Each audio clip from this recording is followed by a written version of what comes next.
minggu gembala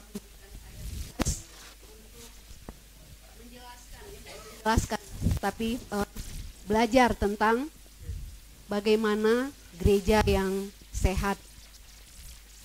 Lalu Bapak Gembala juga sudah menyampaikan kepada kita bahwa yang dimaksud dengan gereja itu bukan gedungnya tapi orangnya. Mengajarkan kepada kita bagaimana kita sebagai gereja pribadi demi pribadi dan dalam relasi satu dengan yang lain. Hari ini kita akan belajar bagaimana gereja sebagai sebuah komunitas ya. Jadi gereja sebagai kumpulan dari orang-orang yang percaya. Nah, kalau saya ditanya apa definisi gereja menurut saya, Bapak Ibu, saya mengambil 2 ayat 9. Hafal ayat ini, sering kita nyanyikan ya. Kamulah bangsa terpilih, imamat rajani, umat yang kudus, kepunyaan Allah ya. Apa selanjutnya? Yang dipanggil ya kan? Yang dipanggil keluar dari kegelapan kepada terang ya. Jadi kamulah bangsa terpilih, imamat rajani, umat yang kudus, kepunyaan Allah, supaya kamu memberitakan, kita tahu ya, supaya kamu memberitakan perbuatannya yang sangat besar yang sudah memanggil kamu keluar dari kegelapan kepada terangnya yang ajaib. Jadi kalau dari ayat itu kita bisa melihat bahwa gereja itu adalah kumpulan ya atau persekutuan dari orang-orang yang sudah dipanggil oleh Tuhan untuk menjadi umat kepunyaan Tuhan sendiri. Dan dipanggil itu bukan tanpa tujuan gitu ya, bukan supaya kita ngumpul-ngumpul setiap minggu begini, bukan. Tapi Tuhan punya tujuan kenapa Tuhan panggil kita. Dan tadi Tuhan apa? Supaya kita ini menjadi imam-imam. Ya, supaya kita ini semuanya menjadi pelayan-pelayan bagi Tuhan. Pelayan dalam hal apa? Dalam hal memberitakan perbuatan Tuhan yang sangat besar, yang sudah memanggil kita keluar dari kegelapan gitu ya. Jadi kita ini adalah umat yang dipilih sendiri oleh Tuhan, dikuduskan oleh Tuhan, supaya apa yang menjadi tujuannya Tuhan, apa yang menjadi Tuhan di dunia ini. Jadi kalau ditanya Ibu, yang sehat itu indikatornya apa? Ya, jadi saya kira kita bisa lihat dari definisi saya bilang, kita bisa itu dikatakan sehat dan yang masih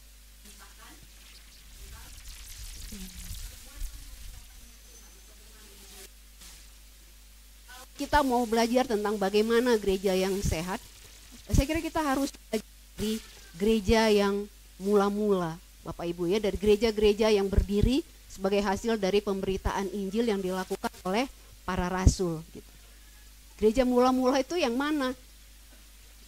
Ya semuanya yang tertulis di dalam Alkitab. Kalau kita lihat yang sering ditulis surat ya, yang surat oleh rasul-rasul itu ya, misalnya Filipi, Galatia, Kolose, Tesalonika, Roma, Korintus, ya kan, itu semua adalah gereja-gereja yang mula-mula berdiri gitu. Tapi kalau kita mau lihat satu-satu tentu kelamaan ya Bapak Ibu Saudara ya. Jadi hari ini kita akan lihat sebagian saja dari semua gereja mula-mula yang tadi saya sudah lihat itu ya. Dan dari situ mungkin kita akan bisa melihat atau menilai sejauh mana sudah gereja kita ini perjalanannya gitu. Apa kita ini sudah bisa disebut sebagai gereja yang sehat atau masih jauh dari kata sehat ya. Tentu apa yang akan saya sampaikan ini nggak lengkap ya, nggak semuanya gitu, tapi saya kira cukup untuk jadi sebuah pembelajaran bagi kita untuk kita bisa menilai sendiri sejauh mana kita sudah berjalan dalam perjalanan kita bergereja ya. Nah, kita akan sama-sama belajar dari Kisah Para Rasul pasal 2 ayat yang ke-41 sampai 43. Kisah Para Rasul 2 ayatnya yang ke-41 sampai 43.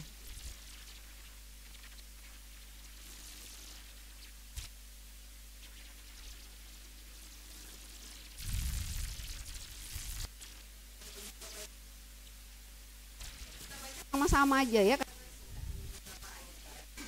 Kisah Para Rasul 2 ayat yang ke-41. sampai 43, demikian firman Tuhan. Cara hidup jemaat yang pertama.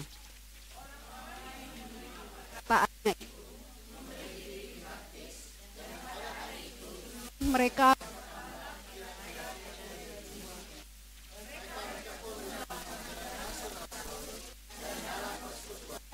dan untuk memecahkan roti dan berdoa. Maka ketakutanlah mereka semua, sedang rasul-rasul itu mengadakan banyak mujizat dan tanda. Ya, kita lanjut aja sampai 47 ya. Dan semua orang yang dan segala kepunyaan mereka adalah kepunyaan bersama. Harta miliknya lalu bagi-bagikannya kepada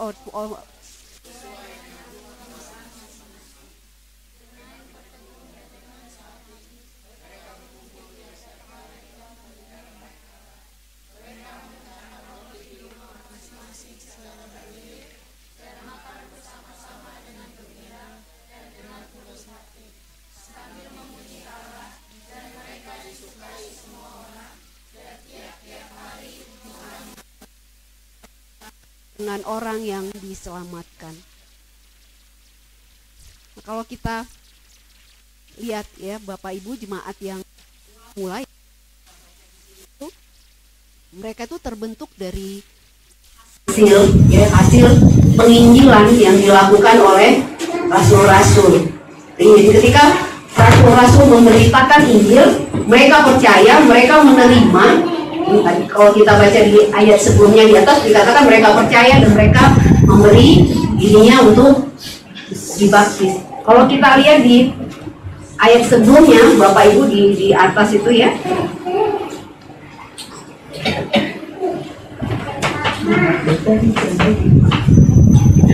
Oke ya, makasih Fred. Dikatakan kalau di ayat 38 ya, di pasal 2 ayat 38 itu dikatakan oleh Petrus kepada mereka, ketika orang-orang yang diinjili itu bertanya, apa yang mesti kami lakukan? Rasul Petrus menjawab kepada mereka, bertobatlah dan hendaklah kamu masing-masing memberimu dibaptis dalam nama Yesus Kristus untuk pengampunan dosamu, maka kamu akan menerima karunia Roh Kudus. Jadi orang-orang yang mendengarkan pemberitaan Injil yang disampaikan oleh Rasul Paulus itu kemudian percaya dan bertobat, Bapak Ibu ya. Jadi ciri pertama dari gereja yang sehat itu adalah bahwa di dalam gereja itu ada pertobatan. Ya kalau kita lihat tadi mereka itu terbentuk dari orang-orang yang bertobat dan kemudian membentuk sebuah komunitas gitu ya. Jadi di dalam gereja yang sehat itu pasti ada pertobatan dari orang-orang yang ada di dalamnya. Kalau nggak ada pertobatan berarti dipertanyakan ya, tapi mungkin kondisinya beda ya, keadaan ketika gereja mula-mula berdiri itu dengan kita sekarang beda. Kalau mereka kan memang bertobat dulu baru bentuk gereja, tapi kalau kita sekarang ini kan banyak yang dari lahir memang udah Kristen secara warisan gitu ya, orang tua kita Kristen, kita lahir otomatis kita juga jadi Kristen. Nah makanya dalam perjalanannya Bapak Ibu tetap saja pertobatan itu harus terjadi gitu, karena belum tentu orang itu yang sudah dari kecil itu Kristen sudah mengalami pertobatan dalam hidupnya kan. Ada orang yang kita kenal istilahnya dengan Kristen KTP, namanya aja Kristen tapi tidak hidup seperti orang Kristen harusnya hidup, itu nggak sesuai dengan tuntunan Alkitab. Jadi ketika orang itu berada di dalam sebuah komunitas gereja, dia harus mengalami pertobatan. Jadi kalau memang gerejanya sehat, maka orang-orang yang ada di dalam itu pasti akan mengalami pertobatan yang menandakan bahwa mereka berbalik dari cara hidupnya yang lama kepada cara hidup yang baru. Kalau kita baca di dalam Kolose 3 misalnya ayat 5-10 ya, nasihat Rasul Paulus kepada jemaat Kolose, dia katakan kamu harus tinggalkan gaya hidupmu yang lama yang kemarin ikut cara hidup dunia itu kepada cara hidup yang baru, katanya gitu ya. Jadi semua hal duniawi seperti kenajisan, hawa nafsu, percabulan, nafsu jahat, keserakahan itu harus hilang dari hidup kamu. Kamu harus berbalik dari semuanya itu kepada manusia yang baru. Kamu tanggalkan hidupmu yang lama dan kamu jadi manusia yang baru. Nah itu harus ada di dalam sebuah gereja. Kalau kita gagal dalam hal itu Bapak Ibu ya, kalau kita nggak bisa bertobat, maka berarti gak sehat katanya. Ya, karena dalam tadi dikatakan dalam sebuah komunitas kekristenan itu dari awal itu memang dasarnya adalah pertobatan. Ketika orang beralih dari kehidupan dunia kepada kehidupan yang sesuai dengan keinginan Tuhan, maka mereka membentuk sebuah komunitas. Jadi yang pertama adalah dalam gereja itu harus ada pertobatan. Kalau mau dikatakan bahwa dia adalah gereja yang sehat, ya. Nah yang kedua, Bapak Ibu, kalau kita baca tadi di dalam Kisah Para Rasul ayat yang kita lihat ayat yang ke-42 ya, dikatakan di situ mereka bertekun dalam pengajaran rasul-rasul dan dalam persekutuan, dan mereka selalu berkumpul untuk memecah-mecahkan roti. Jadi yang kedua ya, yang bisa jadi indikator apakah sebuah gereja itu sehat atau tidak, gereja itu memiliki pengajaran yang sehat ya. Pengajaran yang sehat itu apa? Pengajaran yang Alkitabiah tentunya gitu ya, karena orang kalau udah bertobat di awal, Bapak Ibu itu kan nggak bisa ditinggalkan gitu aja kan, dia masih tetap harus diingatkan, dibimbing dan dibimbing supaya dia nggak sampai lari dari apa yang dia sudah percaya. Dan kalau kita baca surat-surat yang disampaikan oleh Rasul Paulus kepada gereja-gereja yang mula-mula seperti di Filipi, di Efesus, Kolose, kita akan lihat bahwa dia selalu ingatkan, kamu itu cara hidupmu itu nggak boleh kembali lagi ke kehidupanmu yang lama, kamu harus terus di dalam kehidupanmu yang sudah diperbarui itu gitu ya. Jadi kalau pengajaran-pengajaran yang disampaikan itu kemudian tidak mendorong orang untuk terus bertahan di dalam pertobatannya gitu ya, tidak mendorong orang untuk terus-menerus bertobat dari cara hidupnya, maka yang dihasilkan itu adalah iman yang rapuh, yang mudah terombang-ambing gitu kan. Ya kalau orang tidak selalu diingatkan manusia itu kan gampang lupa ya Bapak Ibu gitu. Makanya kenapa Rasul Paulus juga berkata jangan tinggalkan persekutuan ibadahmu ya, karena di dalam persekutuan ibadah itu kan orang selalu diingatkan kembali akan pengajaran-pengajaran tentang firman Tuhan gitu. Kalau ajarannya nggak sehat, ya nggak sehat juga jemaatnya gitu ya. Makanya firman Tuhan itu harus disampaikan secara utuh gitu, sesuai dengan tujuan penulisan yang sesuai dengan konteksnya, supaya orang itu bisa dapat di pesannya tuh sebetulnya apa gitu. Ya kalau kita main asal comot firman Tuhan ya kan, kemudian kita artikan di luar konteks yang ada kan, kemudian itu bisa menyesatkan gitu kan. Gak heran kalau kemudian banyak orang yang begitu kepercayaannya dipertanyakan, seperti zaman sekarang kan banyak sekali ya kalau kita lihat medsos kan, orang mempertanyakan keyakinan kita gitu. Nah kalau kita sendiri gak tahu ya kan konteks dari ayat yang mereka comot-comot itu kan kita juga bisa goyah, oh iya ya kok begini ya gitu. Tapi kalau kita tahu konteksnya, kita tahu tujuan penulisannya gitu kan, kita tahu kenapa dia ditulis, kan kita jadi mengerti gitu ya. Makanya pengajaran yang disampaikan itu harus pengajaran yang menyeluruh gitu, pengajaran yang memang sesuai dengan apa yang Alkitab ajarkan, apa yang Tuhan ingin sampaikan kepada kita, bukan ajaran yang sekedar bikin telinga kita nyaman untuk mendengarnya. Nah kalau kita comot satu ayat karena itu menyenangkan hati kita, terus kita, ya banyak orang yang pintar bicara Bapak Ibu ya, bisa jadi motivator kan, dengan satu kata dia bisa panjangin lebar bicara sampai 2 jam memotivasi orang dengan hanya satu perkataan gitu. Tapi firman Tuhan itu bukan soal enak didengar atau enggak enak didengar, tapi soal kebenaran gitu kan, bukan mau menyenangkan telinga orang kita ini, tapi untuk mengajarkan kebenaran kepada orang lain. Jadi kalau gereja itu sehat, maka dia akan menyampaikan pengajaran yang benar kepada jemaatnya, mau itu jemaatnya suka atau enggak dengarnya, tapi itulah kebenaran gitu ya, dan kebenaran itu harus disampaikan.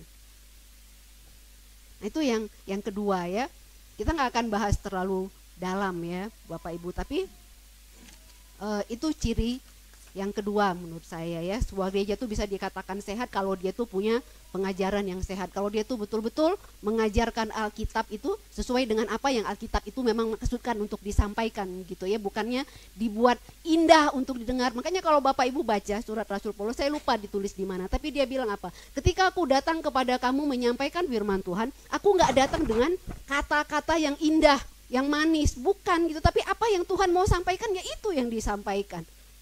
Jadi bukan mau menyenangkan hati manusia, tapi untuk menyenangkan hati Tuhan, untuk menyampaikan apa yang sungguh-sungguh Tuhan mau sampaikan kepada orang yang mau dengar. Dan kebenaran itu kan kadang-kadang memang nggak enak untuk didengar gitu ya. Banyak orang yang nggak suka kekurangannya, kelemahannya, apalagi dosanya dikorek-korek gitu, nggak suka. Tapi memang harus gitu. Ya itu harus disampaikan karena memang dalam gereja seperti tadi kita katakan di ciri yang pertama, di dalam gereja itu harus ada pertobatan. Nah sekarang kalau kebenaran itu nggak disampaikan, bagaimana orang bisa bertobat? Nggak mungkin. Jadi kebenaran itu harus disampaikan supaya orang itu tahu salahnya di mana dan supaya dia bisa bertobat. Ya, itu yang kedua, Bapak Ibu Saudara. Kemudian yang ketiga kalau kita perhatikan ya, ada pengajaran yang sehat dan kemudian yang ketiga adalah ada kepemimpinan yang sehat. Kalau kita lihat di ayat yang ke-43 ya, dikatakan di situ, maka ketakutanlah mereka semua, sedang rasul-rasul itu mengadakan banyak mujizat dan tanda. Memang di sini kalau kita lihat kenapa orang begitu kagum kepada rasul-rasul dalam pasal yang tadi kita baca, karena mereka memang memberitakan firman itu dengan kuasa gitu ya. Jadi kelihatan ketika mereka menyampaikan firman itu kuasanya ada, diikuti dengan tanda, diikuti dengan mukjizat, katanya seperti itu. Tapi Bapak Ibu, kepemimpinan itu bukan sekedar soal tanda, soal mukjizat ya. Itu kan soal karunia. Enggak semua orang dikaruniai untuk melakukan tanda-tanda atau mukjizat-mukjizat. Tapi Alkitab itu punya standar ya, atau punya acuan bagaimana seorang pemimpin itu harus memimpin di dalam sebuah komunitas atau sebuah gereja. Nah kalau kita lihat ya, kita akan lihat 1 Petrus 5 ayat 2 sampai 3 seperti apa pemimpin itu harus memimpin di dalam gerejanya. 1 Petrus 5 ayat 2 sampai 3 ya. Saya akan bacakan ya Bapak Ibu, dikatakan seperti ini. Gembalakanlah kawanan domba Allah yang ada padamu, jangan dengan paksa tetapi dengan sukarela, sesuai dengan kehendak Allah, dan jangan karena mau mencari keuntungan tetapi dengan pengabdian diri. Janganlah kamu berbuat seolah-olah kamu memerintah atas mereka yang dipercayakan kepadamu, tetapi hendaklah kamu menjadi teladan bagi kawanan domba itu. Nah, kalau kita rinci, Bapak Ibu tadi dikatakan apa? Seorang pemimpin di dalam gereja itu gak boleh memimpin dengan keterpaksaan, tapi harus memimpin dengan sukarela. Tidak mencari keuntungan sendiri, tapi dengan semangat mengabdi. Ya, jadi pelayanan itu sebuah pengabdian gitu ya. Dan dikatakan jangan kamu bersikap seolah-olah kamu itu berkuasa atas mereka. Ya, dikatakan jangan bersikap seolah-olah kamu memerintah atas mereka, tapi jadilah teladan. Nah, Bapak Ibu, saya baru sadar ya bahwa kalau di dalam gereja, di dalam Alkitab, kata penguasa dan kata pemerintah itu hanya dipakai untuk satu, untuk Tuhan aja. Tapi kalau struktur di dalam pelayanan, di dalam gereja nggak pernah disebut itu sebagai penguasa gereja atau bos di gereja, nggak ada. Tapi selalu disebut apa? Pelayan. Seorang pelayan dengan yang dilayani, Bapak Ibu itu lebih tinggi mana derajatnya? Yang dilayani apa yang melayani? Yang dilayani, ya kan?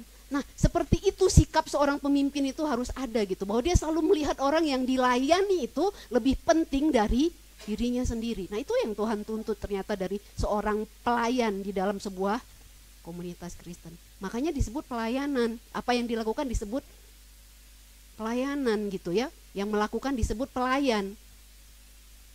Jadi katakan jangan bersikap seperti kamu itu seorang penguasa terhadap orang yang kamu layani, tapi berilah teladan kepada orang yang dilayani, menjadi teladan. Bapak Ibu, sering kita bilang bahwa kalau anak kecil itu belajar dengan cara meniru gitu ya. Tapi tanpa kita sadari sebetulnya bukan cuma anak kecil, tapi semua kita, bahkan kita yang udah dewasa itu pun sebetulnya belajar dari teladan orang gitu. Coba aja perhatikan kalau kita sering ketemu dengan orang gitu ya, atau seperti saya misalnya, saya sering dengar khotbah seseorang di ini, cara saya berkhotbah pun akhirnya terbawa dengan cara dia gitu kan. Kenapa? Kita memang secara tidak sadar itu cenderung meniru orang itu yang kita sering lihat. Makanya dikatakan sebagai pemimpin kamu harus memberikan teladan supaya orang yang meniru kamu itu jangan tersesat kan gitu ya. Nah kalau teladannya jelek kan akhirnya yang meneladani ya ikut tersesat juga. Tapi kalau teladannya baik, Yang meneladani ikut terbawa baik. Dan itu contoh yang Tuhan Yesus kasih kepada kita Bapak Ibu, bagaimana gaya kepemimpinan itu ya. Kalau kita lihat Yesus pernah berkata kepada murid-muridnya, barang siapa di antara kamu yang pengen jadi besar, maka hendaklah dia yang menjadi pelayanmu. Jadi orang itu menjadi besar bukan karena dia hebat, bukan karena dia punya banyak kemampuan kata Tuhan, tapi kenapa? Karena dia mau jadi pelayan. Seperti itu teladan pelayanan yang Tuhan kasih kepada kita ya. Jadi kalau kita berkata bahwa kita ini mau melayani, ya kita harus punya sifat seperti tadi semua yang dikatakan. Melayani itu bukan terpaksa. Kalau terpaksa nggak usah gitu, karena pelayanan itu sukarela. Pelayanan itu bukan untuk mencari keuntungan, bukan untuk cari pujian dari semua orang, tapi untuk cari pujian dari Tuhan. Dan kemudian kita harus, tadi dikatakan memberi teladan. Nah kemudian Bapak Ibu, pelayan atau pemimpin di dalam sebuah komunitas itu harus pemimpin yang punya visi. Kalau nggak punya visi, ya bisa bubar jemaat yang dilayani. Ya kita lihat Yesus seperti apa gitu ya. Ketika Yesus ada di dunia, dia tahu kan bahwa dia nggak akan selamanya di sini. Dia tahu dia cuma ada 3 tahun ada di dunia ini bersama-sama dengan jemaatnya, dengan orang-orang. Maka dia memilih 12 orang untuk apa? Untuk dididik ya, untuk ikut dengan dia setiap hari, untuk melihat bagaimana cara dia hidup, untuk mendengar apa yang dia ajarkan gitu. 12 orang ini Tuhan persiapkan supaya nanti kalau Tuhan kembali ke surga, 12 orang itu akan melanjutkan pelayanan yang Tuhan sudah kerjakan di dunia. Seperti itu kita harus juga di dalam sebuah gereja gitu ya. Kita harus siapkan generasi yang akan meneruskan pelayanan kita. Kalau enggak ya nanti kita tutup. Ada banyak gereja yang tutup kalau kita baca di berita ya Bapak Ibu. Berubah jadi bar, bahkan berubah jadi rumah ibadah yang lain, berubah jadi museum ya kan. Kenapa? Itu yang Tuhan kasih teladan. Makanya kalau kita menyimak ya amanat agung itu dikatakan apa? Pergilah, jadikanlah semua bangsa menjadi apa? Menjadi orang Kristen? Bukan, menjadi muridku.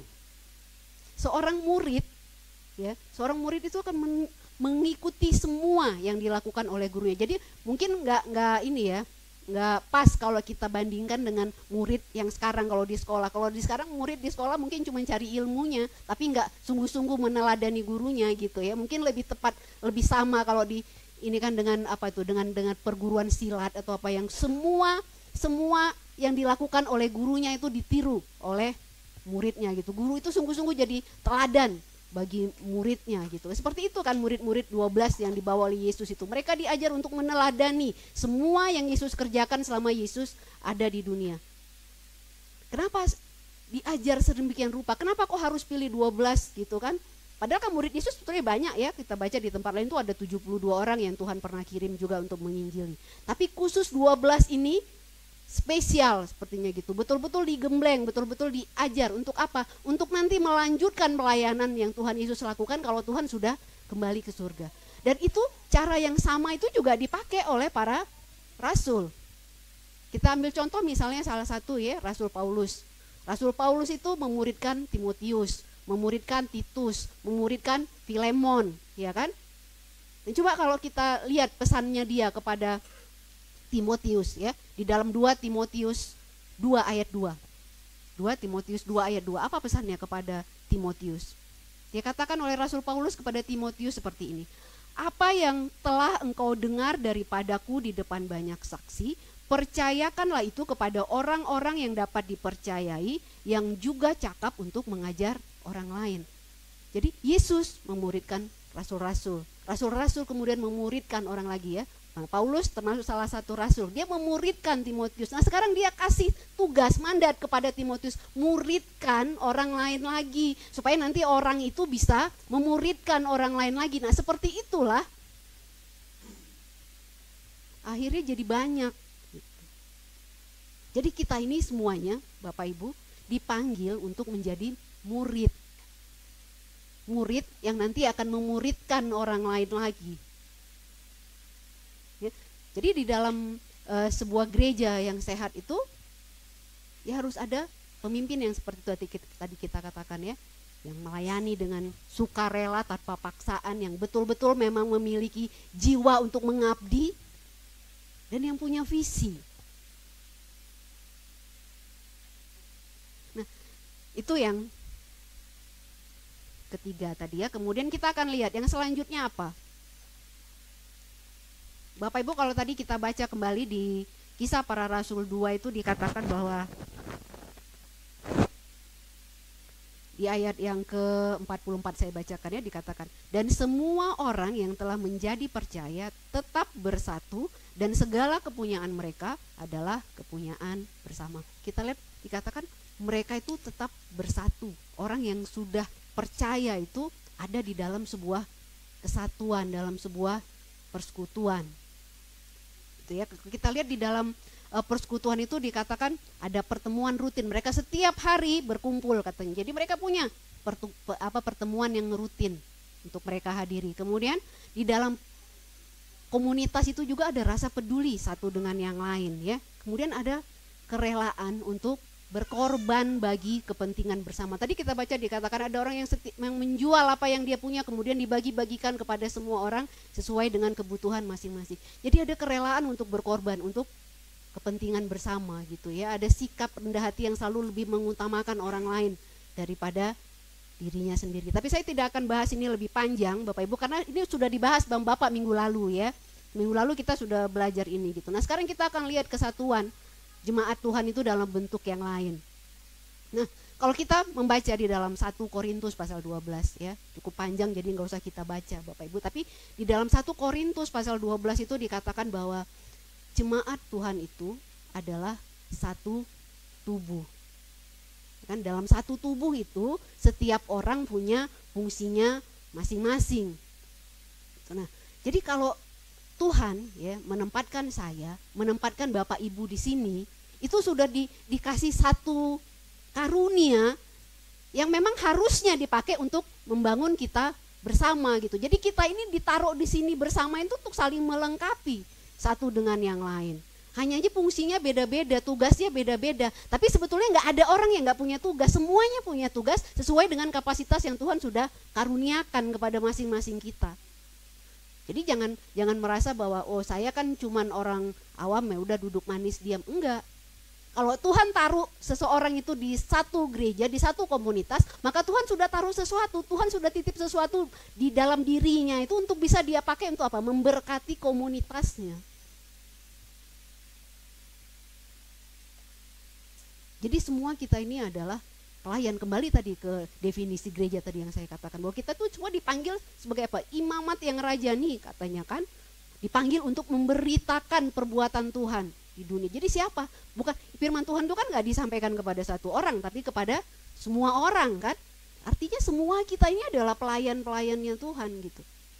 Jadi kalau kita ada di dalam sebuah komunitas, maka kita harus lihat apa yang kita bisa lakukan untuk kita bisa bersama-sama membangun komunitas kita itu menjadi komunitas yang sehat sesuai dengan tuntunan firman Tuhan.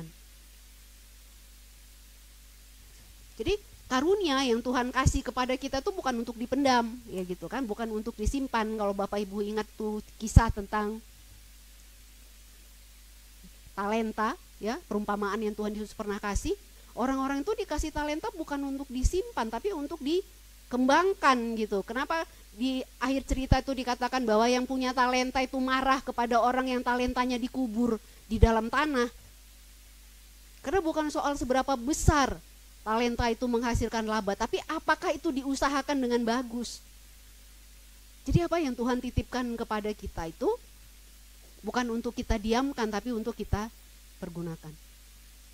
Mau sekecil apapun ya. Nah, ketika saya ikut ibadah di salah satu gereja di Bandung Bapak Ibu, hari itu kebetulan temanya tuh pelayanan ya. Dan ketika selesai firman Tuhan, kemudian nyanyilah lagu dari NKB 126 kalau nggak salah gitu ya. Dan saya sebetulnya itu lagu lama yang mungkin kita semua juga tahu gitu. Tapi ketika saya dengar lagi lagu itu, saya betul-betul berpikir, aduh, iya gitu. Jadi lagunya itu berkata seperti ini. Tuhan memanggilmu, hai dengarlah gitu ya. Apapun yang terbaik berikanlah gitu. Jangan cari hormat dunia, jangan cari ya hormat dunia, tapi carilah pujian dari Tuhan, seperti itu ya. Kemudian dikatakan Tuhan itu memberkati semua usaha yang kita lakukan untuk pekerjaan Tuhan, tapi Tuhan minta yang terbaik. Walaupun talenta kita kecil katanya kan, mungkin talenta yang kamu punya itu kecil gitu, tapi Tuhan tetap minta yang terbaik. Dari yang kecil itu seberapa yang kamu bisa kerjakan itu. Tuhan gak minta lebih dari apa yang Tuhan berikan kepada kita, tapi apa yang Tuhan sudah berikan kepada kita itu Tuhan mau kita bertanggung jawab. Tuhan mau betul-betul kita pakai untuk kepentingan umatnya Tuhan, di mana kita ditempatkan. Nah, itu yang keempat ya Bapak Ibu. Dan kemudian yang selanjutnya apa yang menjadi ciri dari sebuah gereja yang sehat? Kalau kita lihat tadi itu dikatakan di situ bahwa mereka itu berkumpul tiap-tiap hari untuk memecahkan roti dan berdoa. Berdoa salah satu ciri yang saya kira juga penting untuk sebuah gereja yang sehat ya. Kalau kita perhatikan Bapak Ibu, para rasul ya, di dalam Kisah Para Rasul kalau Bapak Ibu membaca, mereka itu setiap kali mau melakukan apapun, mereka selalu minta petunjuk dari Tuhan. Dengan apa? Dengan berpuasa dan dengan berdoa. Mereka gak pernah melakukan apapun kalau mereka belum datang dulu sama Tuhan, minta sama Tuhan apa yang harus kita kerjakan gitu ya. Jadi kalau kita sudah berhenti menjadikan doa itu sebagai bagian yang utama dari sebuah pelayanan, dari komunitas kita Bapak Ibu, maka sebetulnya kita sudah berhenti mengandalkan Tuhan. Kenapa? Karena dalam doa itu kan kita meminta bimbingan, kita meminta tuntunan. Dalam doa itu juga kita mengakui kelemahan kita kepada Tuhan, dan kita menanti Tuhan membimbing kita untuk melakukan apa yang Tuhan mau lakukan. Nah, kalau dalam pelayanan ini kita tidak mengutamakan doa lagi, maka mungkin kita ini sebetulnya melayani dengan mengandalkan kemampuan kita gitu, bukan mengandalkan Tuhan lagi, tapi mengandalkan kita. Oh, aku bisa kok, apalah susahnya gitu kan. Oh, jadi WL udah biasa, jadi singer udah biasa, menyampaikan firman Tuhan udah dari dulu. Bisa lah gitu, gampang, apalagi sekarang gampang cari bahannya bisa. Dan kita nggak merasa bahwa kita butuh ketergantungan penuh lagi kepada Tuhan. Tapi kalau kita lihat contoh di dalam Alkitab Bapak Ibu, mereka tidak pernah melakukan apapun sebelum mereka berdoa, sebelum mereka meminta petunjuk dari Tuhan. Jadi kalau gereja itu sudah tidak menempatkan doa itu sebagai sesuatu yang penting di dalam pelayanannya, maka kita bukan lagi gereja yang sehat, karena kita tidak lagi tunduk pada apa yang Tuhan mau, tapi kita lebih tunduk kepada keinginan kita, pada rencana kita, pada pikiran kita. Tuh ya.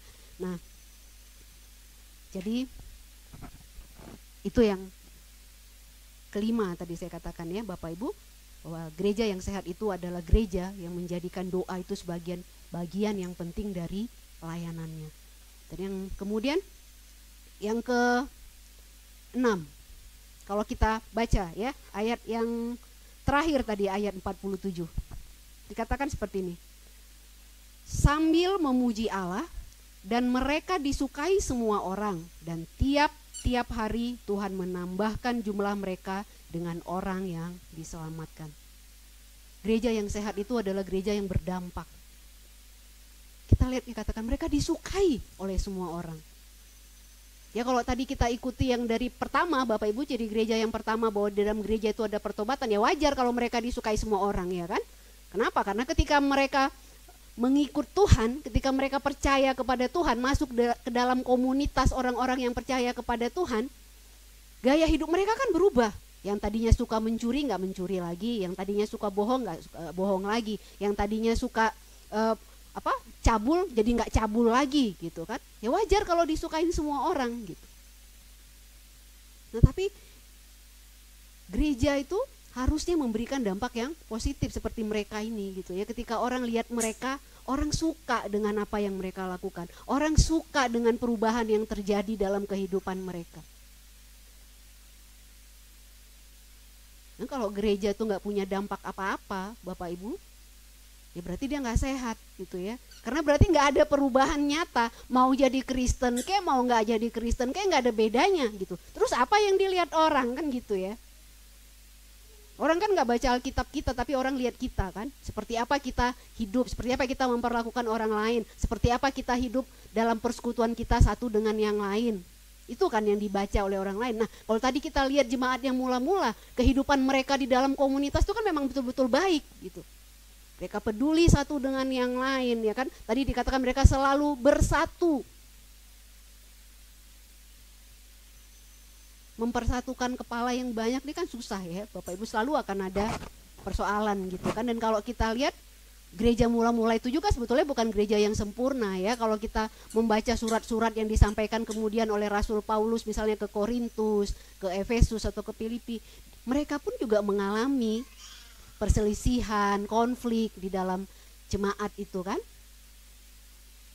Tapi itu tidak membuat kemudian terjadi perpecahan. Semua perselisihan itu harusnya bisa diselesaikan gitu.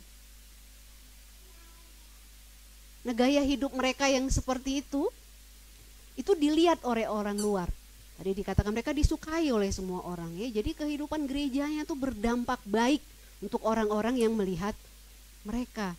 Nah Bapak Ibu, gereja yang berdampak itu bisa kita bilang dia bertumbuh secara kualitas ya. Jadi kualitasnya memang bagus gitu kan, pertumbuhan rohaninya bagus, makanya dia kelihatan bagus di mata semua orang. Nah, tapi gereja yang sehat itu tentu tidak cuma bertumbuh secara kualitas. Kalau tadi kita lihat di situ dikatakan Tuhan menambahkan jumlah mereka tiap hari. Yang menambahkan bukan siapa? Bukan rasul-rasul, bukan penatua jemaat atau siapa. Yang menambahkan jumlahnya itu siapa? Tuhan. Tapi lewat apa Tuhan tambahkan? Tentu lewat apa yang mereka lakukan. Ya kalau kita kembali lagi ke tadi ya, definisi gereja yang tadi saya bilang bahwa kita ini dipanggil untuk memberitakan ya perbuatan Tuhan yang sangat besar itu, yang telah memanggil kita keluar dari kegelapan kepada terang yang ajaib. Maka penambahan kuantitas itu kan terjadi dari situ, ketika orang-orang yang ada di dalam gereja itu ya, ketika orang-orang yang menyebut dirinya gereja itu masih memberitakan perbuatannya Tuhan, apa yang Tuhan sudah lakukan melalui Yesus itu diberitakan. Kalau kita lihat Bapak Ibu ya, semua surat-surat para rasul kepada jemaat-jemaat yang mula-mula ini semua isinya Injil. Semua isinya berita tentang Yesus, Yesus, Yesus gitu. Jadi kalau gereja yang sehat itu sentralnya memang Yesus, pusatnya memang Yesus. Pusatnya bukan berkat, tapi pusatnya apa yang Yesus sudah berikan kepada kita. Kasih karunia-Nya Tuhan yang Tuhan curahkan kepada kita lewat Yesus itu, itulah intinya. Dan itu nggak boleh dilupakan gitu ya. Kalau kita membaca surat-surat dari para rasul kepada gereja-gereja, mereka selalu mengingatkan itu kembali, jangan lupa apa yang kami sudah beritakan kepada kamu tentang Yesus yang sudah datang menyelamatkan kamu. Itu selalu beritanya itu, selalu diingatkan lagi. Kenapa? Karena di luar sana banyak ajaran-ajaran yang berusaha untuk menarik kamu dari ajaran yang kamu sudah terima dari kami gitu. Jadi selalu ada pesan, berdirilah teguh dalam ajaran yang sudah diajarkan. Nah, jadi Bapak Ibu, kalau sebuah gereja dikatakan sehat, dia berdampak dan dia juga bertumbuh secara kuantitas. Dan itu menjadi ciri yang terakhir yang saya catat Bapak Ibu ya, bahwa sebuah gereja yang sehat itu adalah gereja yang masih melaksanakan amanat agungnya Tuhan, yang masih melakukan penginjilan. Nah, dari apa yang tadi kita pelajari Bapak Ibu Saudara, mungkin kita bisa menilai sendirilah di mana kita hari ini berada ya.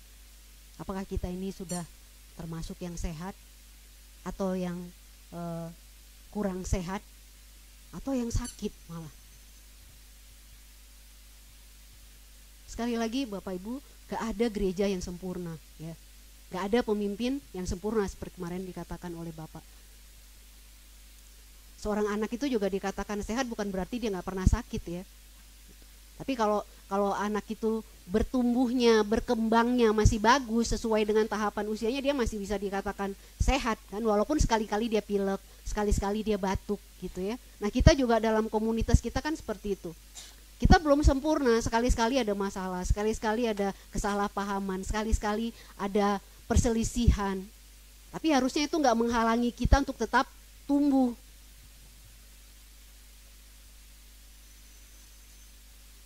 Seperti Bapak sering bilang, kita ini semuanya masih proses, gitu ya, proses menuju kepada kesempurnaan. Nah sekarang bagaimana supaya gereja kita menjadi sebuah gereja yang sehat? Tadi saya katakan bahwa itu tanggung jawabnya pada siapa? Pada Bapak Gembala kah? Atau pada majelis kah? Atau pada pelayan-pelayannya kah? Bukan. Pada kita semua.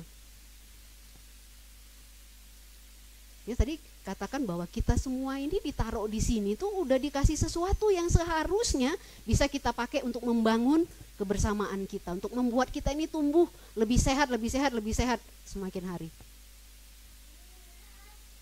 Nah, tapi kalau kita semua berpikir nggak ada yang bisa aku kerjakan, udah aku puas begini aja, ya nggak bisa gitu. Karena kalau anggota tubuh kita, Bapak Ibu ya, badan kita ini kalau satu nggak berfungsi, semuanya juga ikut sakit kan gitu ya. Jadi kalau apa yang Tuhan sudah titipkan kepada Bapak Ibu, kepada saya gitu, kemudian saya simpan, saya nggak pakai, ya ada yang kurang di gereja ini kan gitu, logikanya kan. Karena kan memang ditaruh di sini untuk melengkapi gereja ini, tapi kemudian nggak dipakai, ya berarti ada yang kurang dong gitu.